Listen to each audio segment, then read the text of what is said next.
কাজ করছি। কাজ করছিস না ছেলে খেলামি করছিস? আমি তো বুঝতে পারছি না এটা কি করছিস। এত মোটা মোটা করে মারছিস কেন? এটা তুই বাড়ির মেঝে পেয়েছিস নাকি? একটু মোটা করে না দিলে থাকবে, সব উঠে যাবে না। শুনো, অত ভাবতে গেলে হবে না। তোমার বাড়িতেও বউ বাচ্চা আছে, আমার বাড়িতেও বউ বাচ্চা আছে, তাদেরকেও দেখতে হবে, বুঝলা? ওই বউ বাচ্চার জন্য তো এত দূরে কাজে এসে কাজ করা। আর একটা কথা ছিল, একটা কেন হাজারটা বল না। আমাদেরকে কিছু টাকা পয়সা দেন, ঘরে রান্না করতে পার, বাড়ি যাওয়ার ব্যবস্থা করে দেন। সেই 1 বছর হয়ে গেল আসা। তোকে বললাম না বইকালে টাকা দেবো। আর বাড়ির কথা বলছিস, আমি কি বাড়ি গেছি? আমিও তো 6 মাস থেকে এখানটায় পড়ে আছি। এই কাজটা শেষ কর দিয়ে বাড়ি ঘর যায়, আমিও একটু শান্তিতে থাকতে পারবো।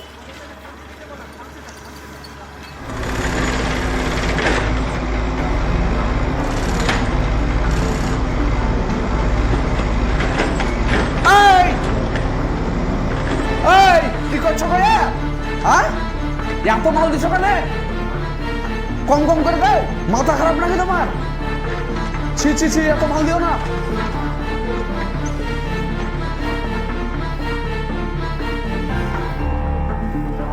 এই কাজ কর তাহলে। হ্যাঁ আচ্ছা ঠিক আছে, আর কিছু টাকা দেওয়ার ব্যবস্থা করেন।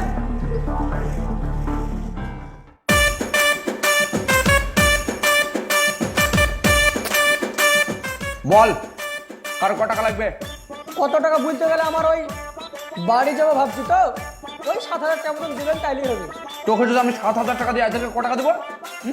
টাকা কি তোর একা লাগে সব ছোড়া? হ্যাঁ, আমার টাকা লাগে বলতে গেলে আপনার বাড়িতে একটা ছোট বোন আছে, আর স্কুলে টাকা দিতে হয়। এই চাচা, ক টাকা লাগবে? আমাকে পুরো টাকাটাই দেওয়া খুব দরকার। কি, তুমি কি গার্লফ্রেন্ডকে চুড়িদার গিফট করবে নাকি যে পুরো টাকা দিতে হবে? এরা ইয়াং ছেলে, টাকা বেশি নিল ঠিক আছে, বাড়িকে বিয়ে করবে। তুমি আর একটা বুড়ে তোমার বউ আছে, দুজনে ক টাকা লাগে? তুমি 3,000 টাকা রাখো। দেও, যা দেবা দেও। এলাও। আর তোমাকে ক টাকা দেবো রে? আমাকে যেটা দেবা দাও, আমি আর কি বলবো, যা ভালো লাগে সেটাই দাও। তোমাকে বেশি টাকা দিয়ে দেবে না। তোমার বাবা আমাকে ফোন করেছিল, টাকা পয়সা বলে ঠিকঠাক তুই বাড়িতে পাঠাস না।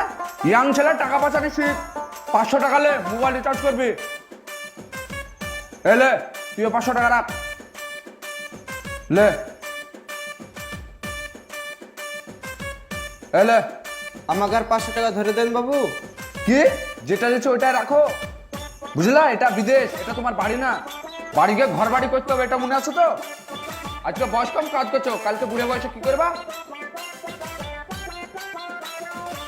তোদেরকে দিয়ে সব শেষ হয়ে যায়, আমার কাছে কিছু নাই আর। তার মানে কালকে সকালে তোরা সব চলে যাবে। ঠিক আছে, অসুবিধা নাই, যান। আপনার যাওয়ার আগে আমরা সব পৌঁছে দেবো। টাকা বুঝে নিয়েছিস? হ্যাঁ।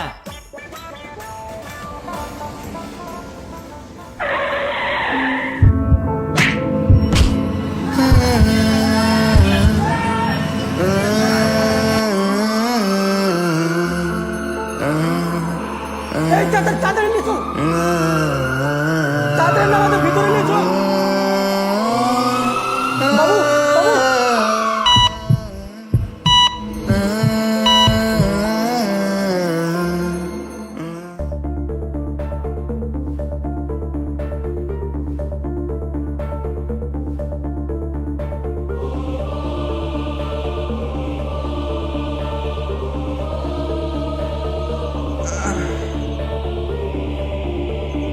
আমি কোথায় আছি?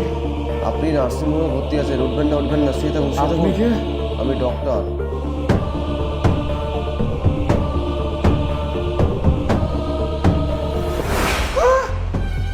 আমার পা কই? ডাক্তার, আপনি আমার পা কি করেছেন? আমার আমার পা কই? আপনি একটু শান্ত হন। আমি কি করে শান্ত হবো? আপনি আমার পা কি করেছেন তাই বলে? আপনাকে যে অবস্থায় এখানে নিয়ে আসা হয়েছে, তাতে করে আমাদের এই অপারেশনটা করা ছাড়া কোনো উপায় ছিল না। আপনাকে বাঁচানোর জন্য এই অপারেশনটা আমাদেরকে করতে হয়েছে, না হলে পা থেকে পুরো শরীরে ইনফেকশন হয়ে আপনি প্যারালাইজ হয়ে যেতেন। কিছু করার ছিল না আমাদেরকে অপারেশনটা করতে হয়েছে, আর আপনার ভালোর জন্য অপারেশনটা করা হয়েছে। আপনি এখন শুয়ে থাকুন।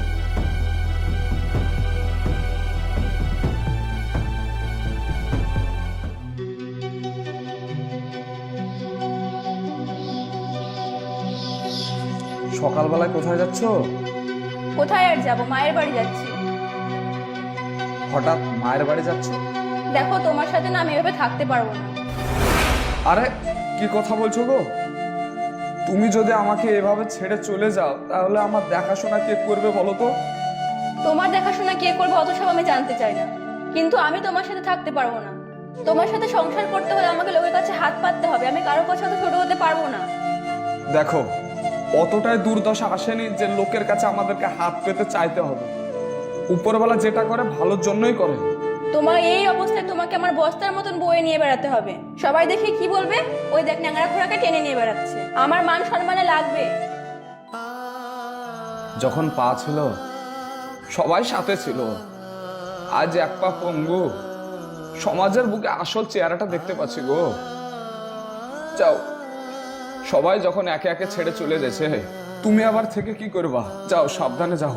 হ্যাঁ, চললাম। যাও।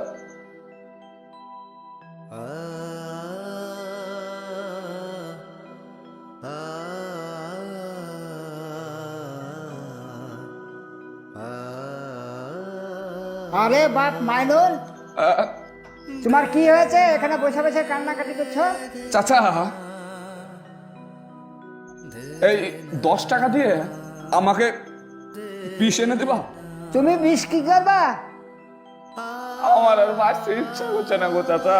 সমাজের বুকে যে সব কথাবার্তা, যেদিন থেকে আমার পাটা চলে গেছে সেই দিন থেকে আমি পুরো অসহায় হয়ে গেছি। লোকে তো দেখে মুখ ফিরে লিছেও, নিজের পরিবারের লোকও ছেড়ে চলে গেছে জানো। আরে পাগল ছেলে, তোমার পা গেছে তো কি হয়েছে? তোমার হাত আছে, ব্রেন আছে। তুমি এখন দেখছো না টিভিতে, মোবাইলে ন্যাংরা খোড়ারা কত সুন্দরভাবে বড় বড় বিজনেস করছে। শোনো, আমি একটা কথা বলছি, পেছনে যা চলে গেছে গেছে, তুমি সামনের দিকে তাকাও। তুমি সামনের দিকে তাকিয়ে তুমি আবার নতুন করে জীবন তুমি শুরু করো। বুঝতে পারলে বাপ? কথাটা আপনি খারাপ বলেননি, ভালোই বলেছেন। যেভাবে তুমি আমাকে বুঝাইলা, এইভাবে যদি নিজের মানুষগুলো আমাকে বুঝাতো, তাহলে আর আজকে আমাকে একা থাকতে হতো না। আমাকে একটু ঘরে রেখে আসবা? বাড়িতে যাবা? চলো, রেখে আসছি।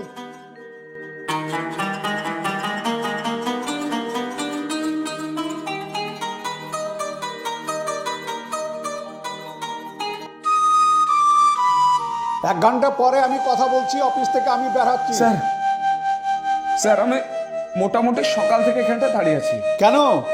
স্যার, ওই যে আপনারা নতুন প্রজেক্টটা বার করছেন, ওই প্রজেক্টটা যদি আপনি আমাকে একটা সুযোগ দিতেন তাহলে খুব ভালো হতো। আরে সর্বনাশ, তোমার সাহস দেখে আমি অবাক হয়ে গেলাম। তুমি ন্যাংরা মানুষ, তোমার এক পা নাই, আর তুমি কোটি কোটি টাকার বিজনেস করবা এই বিল্ডিং এর। একই কি বলে জানো? বামুন হয়ে চাঁদে হাত দেওয়া। তোমার যোগ্য যেটা আছে সেটা তুমি করো গা বাবা। তোমার কাজ এখন বর্তমান একটাই, সহজ কাজ। বাইরে বেরিয়ে গিয়ে রাস্তার ধারে বসে বা দোকানে গিয়ে গিয়ে সাহায্য চাহোগা। এই কোটি কোটি টাকার বিল্ডিং এ তুমি কাজ করতে পারবা? তুমি লেবার দেখাশোনা করবা কি করে? 5 তলা 7 তলা বিল্ডিং এ তোমাকে উঠতে হবে। তোমার এক পা নাই, তুমি উঠবা কি করে এবং কাজ দেখবা কি করে? স্যার, আমি চাই যে আমি আবার নতুনভাবে জীবনটা শুরু করি।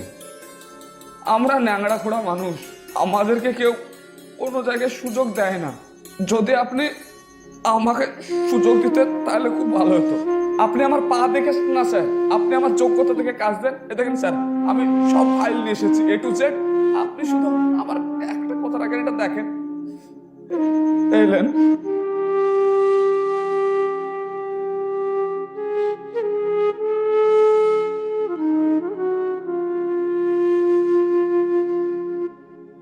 এই নাও তোমার ফাইল। আমি যা দেখলাম তোমার ফাইলে, তোমার ক্রেডেনশিয়াল খুব ভালো। আগামীকাল বৈকাল 5টার সময় তুমি আমার সঙ্গে দেখা করবা।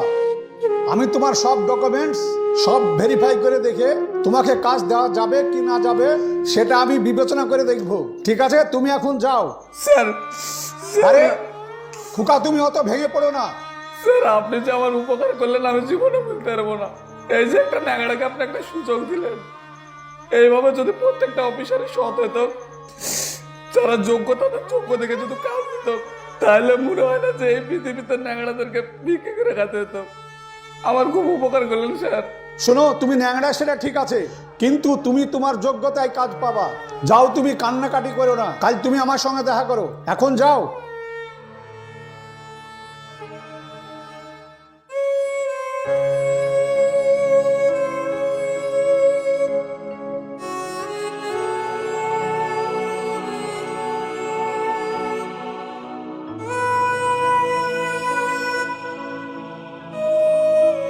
কাজ কত দূর হলো গো?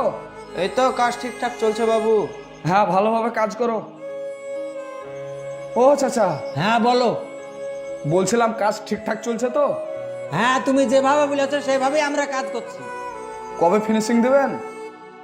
কাজ তো খুব জোরই চলছে। এই অবস্থায় তুমি আবার কাজ দেখতে এসছো? কি আর করব বলেন চাচা, বাড়িতে আর মন টিকছে না।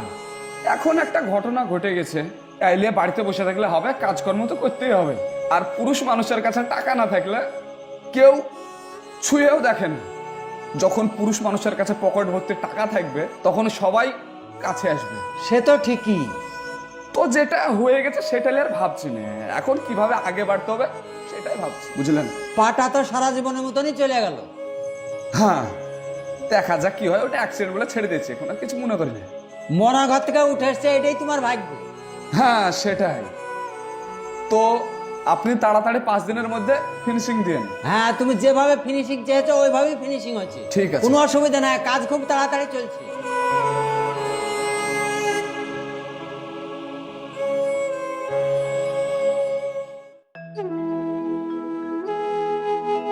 তুমি কোথাও যাচ্ছো?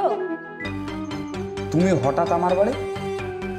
দেখো, আমি আমার ভুলটা বুঝতে পেরেছি, তো আমি তোমার কাছে ক্ষমা চাইছি।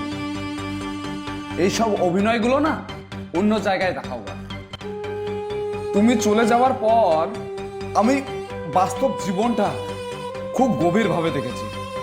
খুব কষ্টে এই ন্যাংড়া পালিয়ে আমি একটা ভালো জায়গায় এসেছি, আর মানুষজন আমায় খুব ভালোবেসেছে।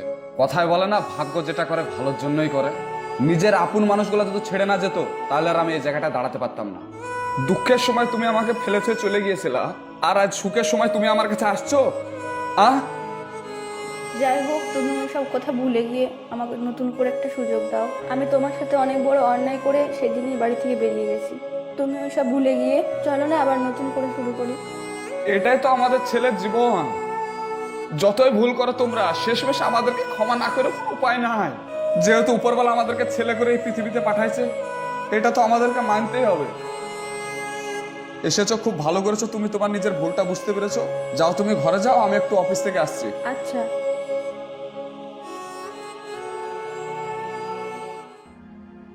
এইরকম অ্যাক্সিডেন্ট কিন্তু অনেকজনের সঙ্গেই হয়েছে। কেউ হাল ছেড়ে দিয়েছে, আবার কেউ এগিয়ে গিয়েছে।